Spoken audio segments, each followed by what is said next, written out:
నమస్కారం. తీర్థయాత్ర కార్యక్రమానికి స్వాగతం. భక్తులు భక్తిభావంతో వేడుకునే దైవం శ్రీ అయ్యప్ప స్వామి. హరిహరపుత్రుడైన అయ్యప్ప శరణార్థులకు ఆప్తమిత్రుడు. శివకేశవుల పుత్రునిగా, ఆశ్రిత జన రక్షకుడిగా అయ్యప్ప అవతారం ఎంతో విశిష్టమైనది. ఏ దేవతా అవతారమైనా ఆ అవతారానికి ఓ కారణం ఉండనే ఉంటుంది. దుష్టుడు లోకకంటకుడైన మహిషి సంహారం కోసం ఆ స్వామి తన అవతార తత్వాన్ని చాటుకున్నాడు. దక్షిణ దేశ ఆధ్యాత్మిక కీర్తి స్వరూపుడైన అయ్యప్పకు మన రాష్ట్రంలో కూడా ఆలయాలు ఉన్నాయి. ఆ ఆలయాల పరంపరలో మహబూబ్ నగర్ పట్టణంలోని అయ్యప్ప కొండ ఒకటిగా అలరారుతోంది. నేటి తీర్థయాత్రలో ఈ అయ్యప్ప స్వామి ఆలయ విశేషాలు తెలుసుకుందాం. ప్రశాంత వాతావరణంలో అలరారే ఈ ఆలయం అనంతరాయ అయ్యప్ప అధ్యక్షతన నిర్మాణానికి అంకురార్పణ జరిగింది. 1985వ సంవత్సరానికి ముందే చిన్న గుడిగా స్థాపితమై భగవంతరావు గారి ఆధ్వర్యంలో నేడు చూస్తున్న ఈ ఆలయం ఓ రూపురేఖల్ని సంతరించుకుంది. వందలాది మంది భక్తులచే పూజలందుకుంటున్న ఆ స్వామి విశేషాలను తెలుసు. లోకవీరం మహాపూజ్యం సర్వరక్షాకరం విభుం పార్వతీ హృదయానందం శాస్తారం ప్రణమాభ్యర్థన మేరకు విష్ణువు మోహిని అవతారంలో భస్మాసురుణ్ణి సంహరించగా ఆ మోహిని అవతారాన్ని చూసిన పరమేశ్వరుడు ఒక్కసారి పరవశించిపోయి తనని తాను మైమరిచిపోతాడు. అలా వారి ప్రణయ సాంగత్యానికి సూచనగా ఆవిర్భవించిన దైవమే శ్రీ అయ్యప్ప స్వామి.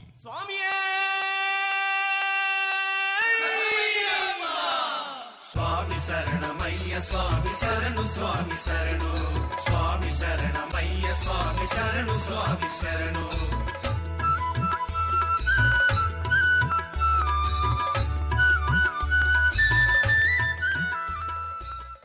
అయ్యప్ప స్వామి కొలువుదీరిన ఆలయాలు మన రాష్ట్రంలో ఎన్నో ఉన్నాయి. ఆ నేపథ్యంలోని అయ్యప్ప సన్నిధి మహబూబ్ నగర్ పట్టణంలో పద్మావతి కాలనీగా పిలువబడే ఈ ఎత్తైన దివ్య ప్రదేశంలో నెలకొని ఉంది.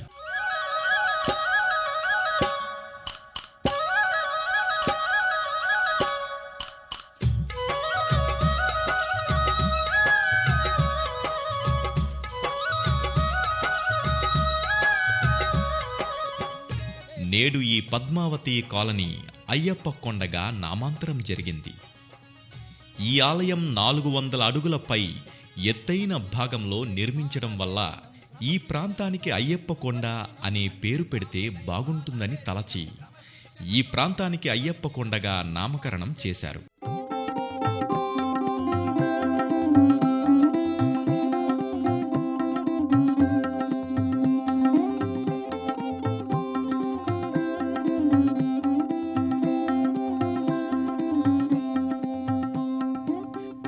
భగవంతరావు అధ్యక్షతన ముత్యం స్వామి, పెద్దగురు స్వామి ఆ ప్రాంత కాలనీ వాసుల ఆలోచనల మేరకు దేవాలయాన్ని నిర్మించాలని సంకల్పించి ఈ ఆలయ నిర్మాణానికి పూనుకున్నారు. 1985వ సంవత్సరం నాటికే చిన్న గుడిగా అయ్యప్ప స్వామి ప్రతిమతో ఆరాధన మొదలై నేడు 6 ఎకరాల సువిశాల స్థలంలో ఈ ఆలయ నిర్మాణం చేపట్టడం జరిగింది. పరమదయాకర పందళ భూపతి పావన చరిత స్వామి శరణం అయ్యప్ప శరణం శరణం అయ్యప్ప స్వామి శరణం అయ్యప్ప శరణం శరణం అయ్యప్ప. 1989 నాటికి ఈ ఆలయం ఒక కార్యరూపం దాల్చి నవంబర్ 11వ తేదీ 1997వ సంవత్సరం నాటికి ఈ ఆలయం రూపురేఖల్ని దాల్చుకొని గర్భగుడిగా నిర్మితమైంది.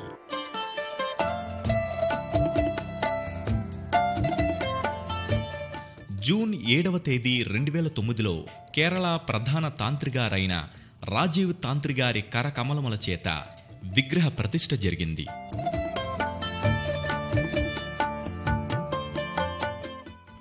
2004వ సంవత్సరంలో పదునెట్టాంబడి మెట్ల మార్గం నిర్మించడం జరిగింది. ఈ పదునెట్టాంబడి మెట్ల మార్గాన్ని ఒకే ఒక శిల ఏకశిలతో మెట్లను చెక్కించడం విశేషం.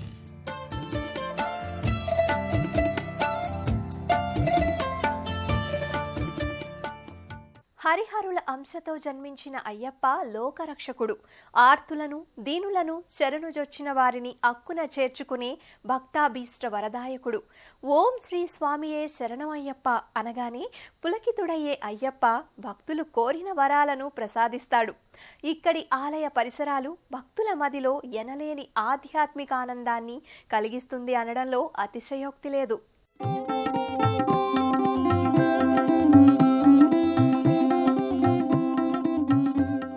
ఈ ఆలయం 400 అడుగుల ఎత్తున ఉండటం వల్ల ఈ ఆలయానికి వచ్చే మార్గం సుందర ప్రకృతి దృశ్యాలను ఆవిష్కరిస్తుంటోంది.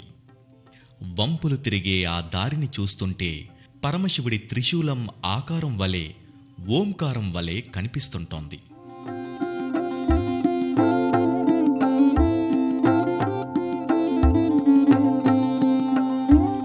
ఈ ఆలయానికి చేరుకోగానే ప్రశాంత వాతావరణం చుట్టుముడుతోంది. ఈ ఆలయ ప్రవేశ ద్వారం అందమైన దేవతామూర్తుల ప్రతిమలతో శిల్పకళా విన్యాసంతో అలరారుతుంటుంది.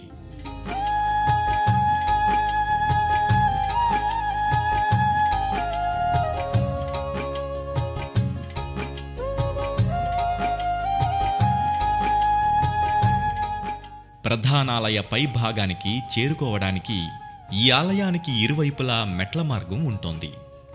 2 అంతస్తులుగా నిర్మితమైన ఈ ఆలయం పై భాగంలో మొదటి వరుసలో ఇరువైపులా వరుసగా పార్వతీ పరమేశ్వరులు మణికంఠుణ్ణి తమ చేతిలో పట్టుకొని కనిపిస్తారు. మరోవైపున పులివాహనంపై అధిరోహించిన అయ్యప్ప ధనుర్బాణాలతో కనిపిస్తుంటాడు. మధ్య భాగంలో పదునెట్టాంబడికి ఇరువైపులా చతుర్భుజ గణపతి, నెమల వాహనంపై కూర్చున్న కార్తికేయ స్వామివార్లు కొలువుదీరి ఉంటారు.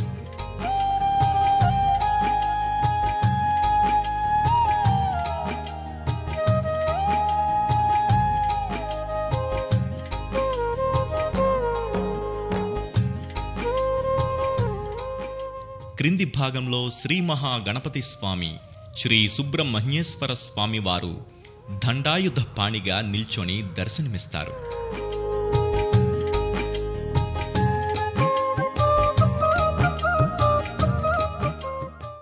పదునెట్టాంబడికి ఇరువైపులా చిన్ని మందిరాలుగా శ్రీ కాళభైరవ స్వామి, మాలికాపురుత్తమ్మ కొలువుదీరి ఉంటారు.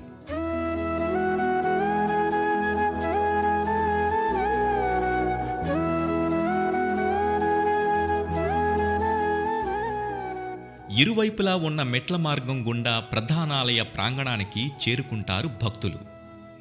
చలువురాతి బండలతో పరచబడిన ఈ ఆలయ ప్రాంగణం వివిధ స్తంభాలతో వర్ణరంజితంగా కనిపిస్తుంటోంది. ఈ ఆలయ ప్రాంగణంలోనే గణపతి హోమం, జపాలు, పూజా కార్యక్రమాలు నిర్వహిస్తారు.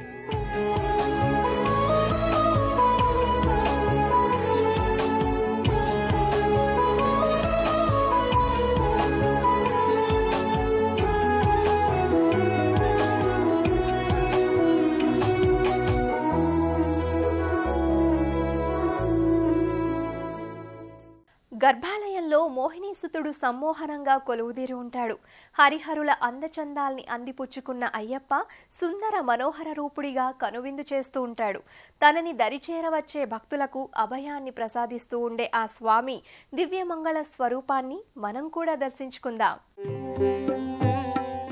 ధర్మశాస్త్ర స్వరూపుడైన అయ్యప్ప పంచలోహ అర్చావతారమూర్తిగా వైభవోపేతంగా అలరారుతుంటాడు. నానావిధ పరిమళ పుష్పమాలికల్ని ధరించి దీపకాంతుల వెలుగు జిలుగులతో దర్శనమిస్తాడు. ఒకటవ సోపానం రామం అయ్యప్ప శరణం అయ్యప్ప స్వామియే అయ్యప్ప. రెండవ సోపానం క్రోధం అయ్యప్ప శరణం అయ్యప్ప స్వామియే అయ్యప్ప. పానవట్టంపై కూర్చున్న అయ్యప్ప శివలింగాకారానికి ప్రతీకగా భాసిల్లుతాడు.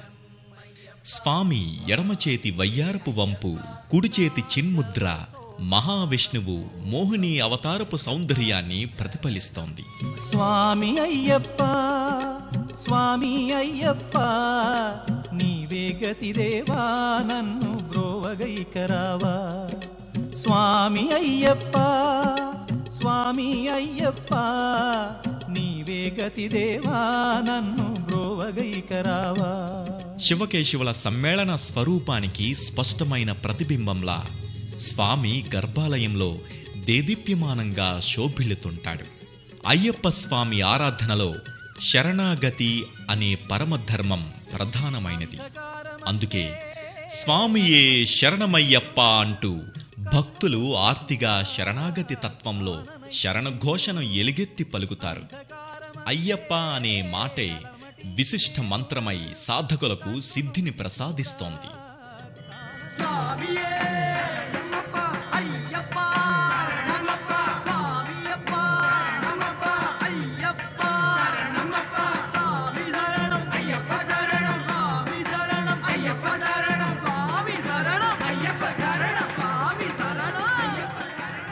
అయ్యప్ప కొండమీది అయ్యప్ప స్వామి ఆలయంలో పలు ఉపాలయాలున్నాయి. నాగరాజస్వామి, నవగ్రహాలు, మాలికాపురత్తమ్మ, గణపతి, సుబ్రహ్మణ్య స్వామి ఆలయాలు ఈ సన్నిధానంలో ప్రత్యేకంగా నెలకొని ఉంటాయి. అయ్యప్ప దర్శనం తర్వాత ఈ ఉపాలయాల్ని సందర్శించడం ద్వారా సంపూర్ణ ఆలయ పూజ అందుకోవడానికి అర్హుడయ్యాడు. ఇక్కడి ప్రాంతవాసుల్ని తరింపచేయడానికి దివి నుండి భూకి దిగివచ్చాడు ఆ గణనాథుడు.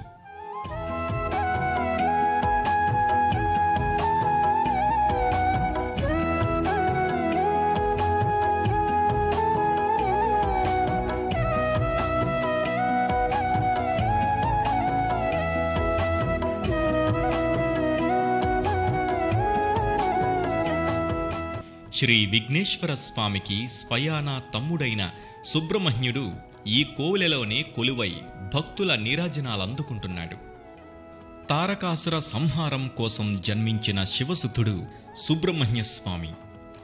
స్కంధుడు, దండాయుధపాణి, షణ్ముఖం, శరవణభవుడు ఇలా సుబ్రహ్మణ్య స్వామికి అనేక పేర్లున్నాయి. గర్భాలయంలో సమున్నత పీఠంపై స్థానక భంగిమలో మయూరవాహన సహితంగా సర్వాంగ సుందరినిగా సుబ్రహ్మణ్యుని దివ్యమంగళ విగ్రహం అలరారుతోంది.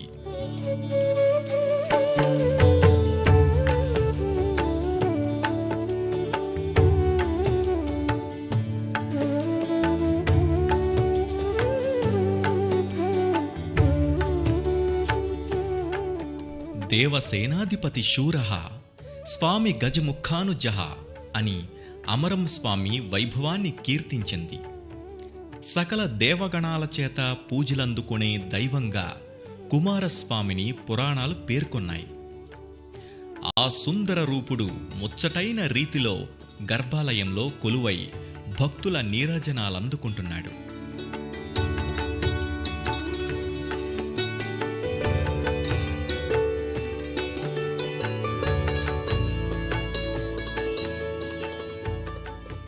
షష్ఠి తిథికి పంచామృతాభిషేకాన్ని నిర్వహిస్తారు.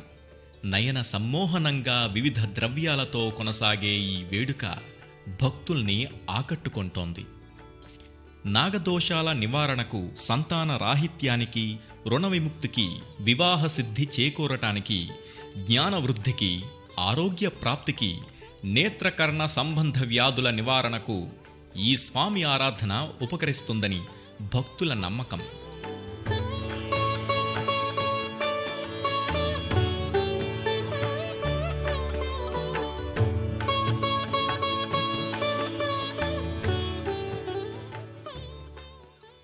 ఈ ఆలయ ప్రాంగణంలోనే ఒకవైపు నవగ్రహ మండపం ఉంది. కర్మజీవులైన మానవుల దశను, వారి భవిష్యత్తును నిర్ణయించే నవగ్రహ దేవతలకు ప్రత్యేక పూజలను నిర్వహిస్తారు భక్తులు. విష్ణుమాయ ఒక అనంత చిద్విలాసం. అది ఊహకందనిది. మహిషి సంహారం కోసం అవతరించిన స్వామి శబరిధామంపై పంచభూతనాథుడిగా ధర్మశాస్త్రగా అలరారుతున్నాడు. ప్రతి బుధవారం ఈ సన్నిధిలో స్వామివారికి పంచామృతాలతో అభిషేక అర్చనలు జరుగుతాయి. ఈ పూజా కార్యక్రమాల్లో అశేష భక్తజనం పాల్గొని స్వామి కృపకు పాత్రులవుతారు. ఆ అభిషేకార్చనలు కనులారా చూద్దాం. అయ్యప్పకొండ అయ్యప్ప ఆలయంలో ప్రతి బుధవారం శ్రీ అయ్యప్ప స్వామికి అభిషేకాన్ని నయన మనోహరంగా నిర్వహిస్తారు. పవిత్ర జలం, గోక్షీరం, తేనె, నెయ్యి, పంచదార వంటి ద్రవ్యాలతో హరిహరసుతునికి అభిషేకాన్ని నిర్వహిస్తారు. వివిధ రకాల పండ్లతో చేసే అభిషేక వేడుక చూడటానికి 2 కనులు చాలవంటే అతిశయోక్తి కాదు మరి. కలియుగ వరద హరిహర తనయ ధన్వంతరమూర్తి హరిహర తనయ మహిషి మర్ధన హరిహర తనయ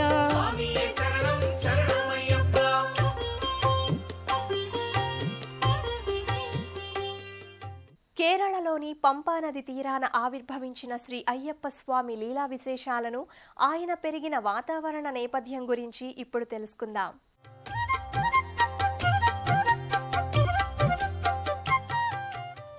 ఉత్తరాయణ పుణ్యకాలాన్ని సద్వినియోగం చేసుకోవడానికి అయ్యప్ప ఆరాధన ఉత్తమ రీతిలో దోహదపడుతోంది.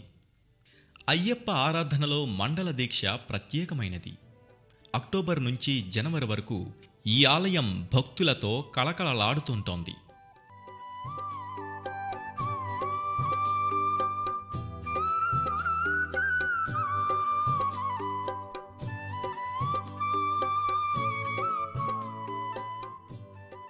మాలికాపురుత్తమ్మకు అయ్యప్ప వైభవంతో ప్రత్యేక పాత్ర ఉంటోంది. అయ్యప్ప మహిషిని సంహరించిన తర్వాత ఆ మహిషి తన రూపాన్ని విడిచి తెల్లని వస్త్రాలతో సాక్షాత్కారమైంది. తనను వివాహమాడవలసిందిగా కోరింది. అయితే తాను నిత్య బ్రహ్మచారిగా ఉండదలిచానని ఓ కొండపై ఆవాసం ఉంటానన్నాడు అయ్యప్ప. ఏ సంవత్సరమైతే తన దర్శనానికి మొదటిసారిగా దీక్ష తీసుకున్న కన్యస్వామి ఏ ఒక్కరూ రారో ఆ రోజున నిన్ను పెళ్లాడతానని మాలికాపురత్తమ్మతో స్వామి చెప్పాడని కథ. ఆనాటి నుండి ప్రతి అయ్యప్ప సన్నిధిలో మాలికాపురుత్తమ్మ స్వామిని వివాహం చేసుకోవడానికి నిరీక్షిస్తూనే ఉంటోంది.